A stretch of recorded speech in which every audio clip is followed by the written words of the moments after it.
Í yfirheyrslunni lýsti hann því sjálfur hvernig Adrian og Gunnar hefðu rétt fyrir jól 2020 sakað Íslendinginn að vera uppljóstrari lögreglu. Til að hefna sín settu þeir 50 milljón krónar skuld á Íslendinginn, 25 milljónir hvor, og til að þvinga hann til að greiða báðu þeir Angel að ræna börnunum hans, sérst börnum Íslendingsins. Angel vildi meina að þetta hefði þeir gert til að verða sér út pening. Þar sem Angel var vinur Íslendingsins var nú sagt að annarkvort halda sig frá málinu eða hjálpa til við mannránið. Eftir áramót boðaði Adrian Angel á fund heim til sín.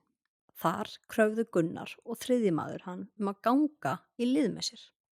Þegar hann neitaði, hótuðu þeir að drepa hann og barnið hans, tóku hann hálstaki og hentu honum í vegg. Að lokum sagðist Angel myndi hjálpa þeim til að sleppa frá þeim. Í kjölfarið seint í janúar útvegaði Angel sér skambyssu. Hann kvaðst ekki hafa falið hana. Tilgangurinn væri að senda skilaboð að láta sig í friði.